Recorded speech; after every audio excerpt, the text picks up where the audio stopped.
60,000. That's how many examples of the IONIQ Hyundai have sold over the years. Not a bad number actually. And eager for more success, they are back with a new version, one that they say is demonstrably better in every single way. Well, they would say that, wouldn't they? I'm Rory Reid, this is Fully Charged.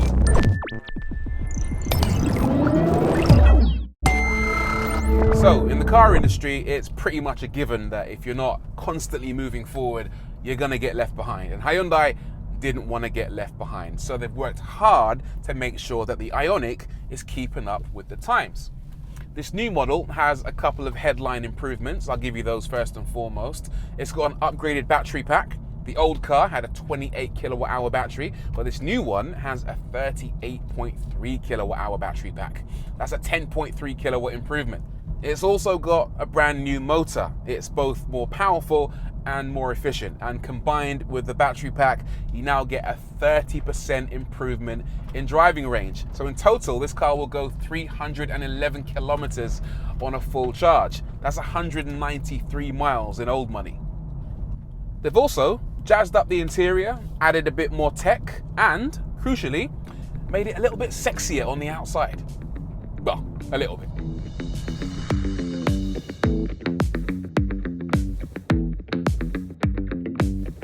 I am always pleasantly surprised that it's a lot better looking in person than it looks in pictures. Before I show you around, if you've got 5 minutes, make sure you head over to the Auto Trader UK YouTube channel.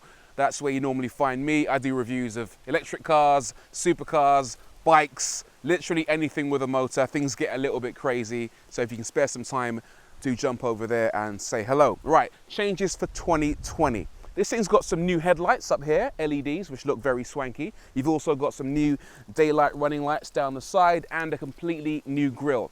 If you saw Robert's review of this car a couple of years ago, you might remember that the grille was completely smooth, almost to the point of looking like a baby's bum. It was a bit weird, but they've changed the grille for this new 2020 model. The grille has a couple of little, well, hundreds of little chevrons littered around it to give it that little bit of texture. And you also get these little flaps. Now, to the untrained eye, including mine, when I first saw this car, I thought that's where you plug it in. But no, these are actually aero ports. What these do is they stay closed when the car is driving along to improve aero efficiency. But when the electric gubbins underneath get a little bit hot under the collar, they open up to allow extra cooling inside. A bit of a weird execution this, but it works. This car has a drag coefficient of 0.24. And to put that into context, the Nissan Leaf has a drag coefficient of 0.28. So whatever Hyundai are doing, it's clearly working. So that new motor I mentioned, it's not going to break any world records, this thing. It's a little bit more powerful. The old one, I think, was 120 horsepower. This one now makes 134 horsepower with 295 newton meters of torque. What does that mean for real world performance? Well, it'll do 0 to 62 in 9.9 seconds, which is not that impressive, to be honest. This is not a sports car. Do not attempt to race a Tesla in an IONIQ because you will lose. I don't have a massive problem with that though, because this car doesn't pretend to be something that it's not. There are so many electric cars out there with prodigious amounts of acceleration and torque. They can out-accelerate a lot of sports cars, but the problem arrives when these cars encounter what I like to call a corner. Because as soon as you get to a corner, carrying as much speed as some of these electric cars can carry, what tends to happen is they fall over. And I've seen so many people fall into this trap countless times, either on purpose while driving like an idiot, or accidentally because they're not familiar with the road and they're carrying too much speed, and then they get to a bend and it's not a pretty sight sometimes, believe me. But actually, this car, the IONIQ, is pretty impressive through the bends. It's not a very heavy car, it's got quite a low center of gravity, and what that means is when you get to a corner, it can actually acquit itself surprisingly well.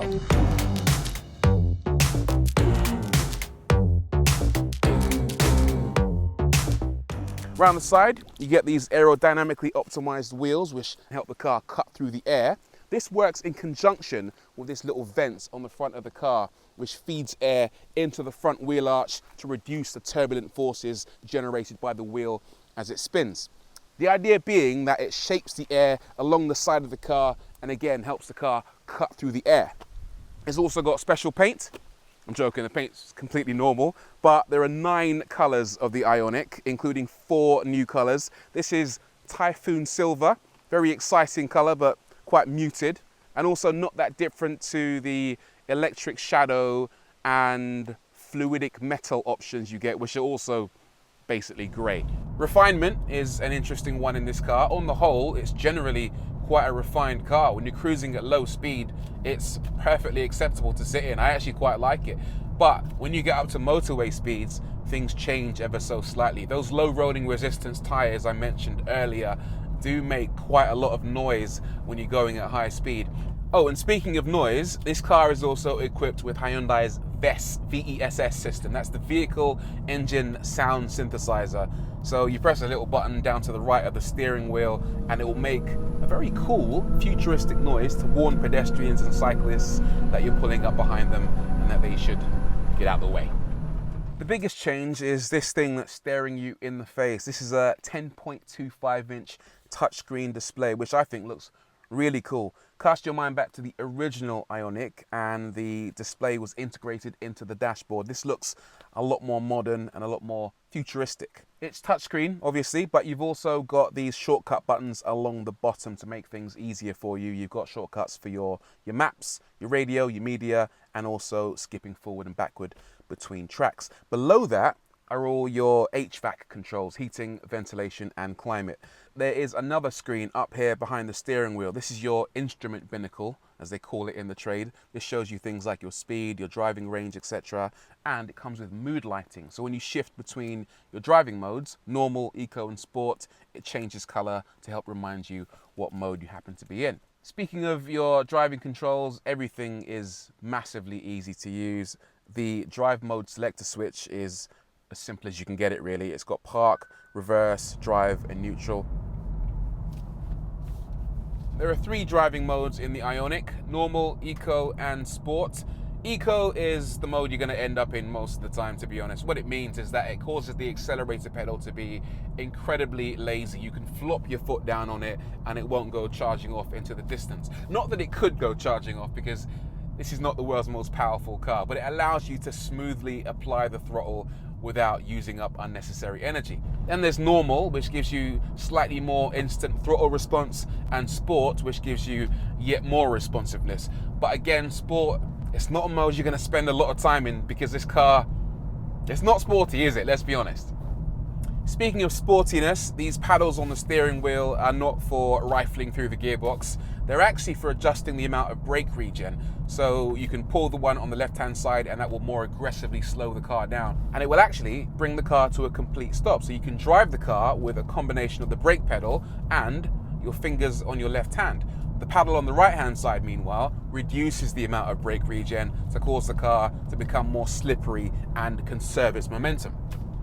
The brakes are pretty impressive as well, not because they're ludicrously strong, but mostly because they give you a very, very natural feel. Some electric cars can feel so unnatural because of the combination of physical braking and regen, but these feel consistent the whole way through and fill you with so much confidence to stop the car or slow it down smoothly, which I can't speak highly enough about. One thing that I don't like is the fact that it doesn't have a dual zone climate control in this car.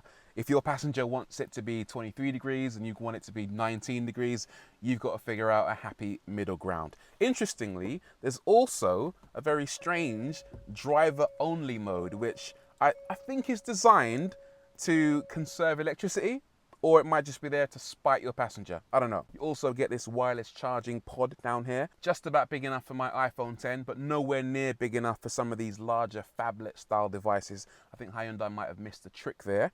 But you do at least get a couple of USB ports. One down here, just below the touchscreen, and a second one in the storage compartment in the center console.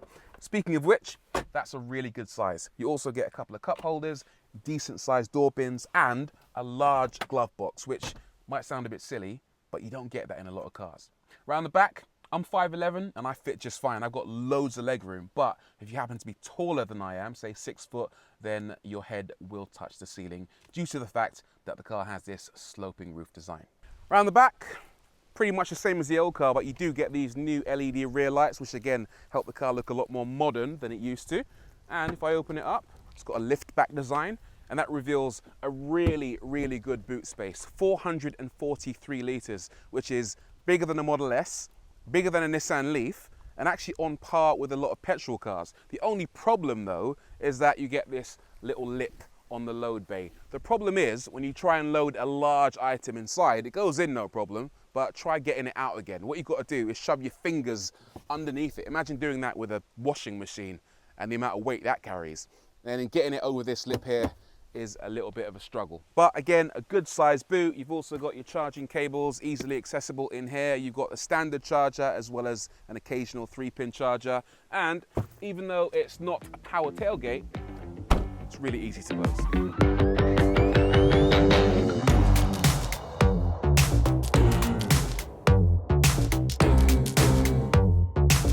The new battery, as I've said, will allow it to go 193 miles on a single charge, and based on what I've seen, that's a very realistic number. I think you'll get that all day long. These cars all come with a built-in onboard 7.2 kilowatt charger, which means if you plug into a 50 or 100 kilowatt charger such as this one, you can go from 0 to 80% in around 54 minutes. That's pretty decent. Plus you can connect at home and charge overnight very, very simply, and you can even schedule your charging via an app. If you're planning on going even further, you can plug your destination into the sat-nav and the car will tell you whether or not you'll make it. And if you won't make it, you can even choose which charging point to stop off at on your way, and whether that's a fast charger or a rapid charger, to give you a better insight into what your journey might actually look like. But there's an elephant in the room here. This is a decent car, but there's another car in the Hyundai family that I think is also worth looking at. The KONA. It's the same price and also has a much better range, 278 miles. I know it's smaller, I know it's less practical, but if you can sacrifice that little bit of space, then that car might actually make a lot more sense. This is decent, but I just wonder whether the KONA might be the car you want to consider. Who am I to judge? Look, 60,000 people can't be wrong, and all those people who have bought their IONIQs are surely going to be very pleased with their purchase, and anyone considering buying this new IONIQ electric, I think they're going to be in for a good time. It does a lot of things right. It's spacious, it's practical, it's easy to get on with.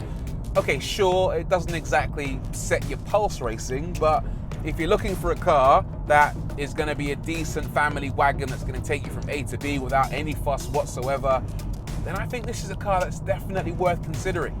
Anyway, that's my opinion. I'd be curious to hear yours, so drop a comment down below, and as always, make sure you subscribe, drop us a like, and big thank you to our Patreon supporters, because without you, this channel would of course be nothing.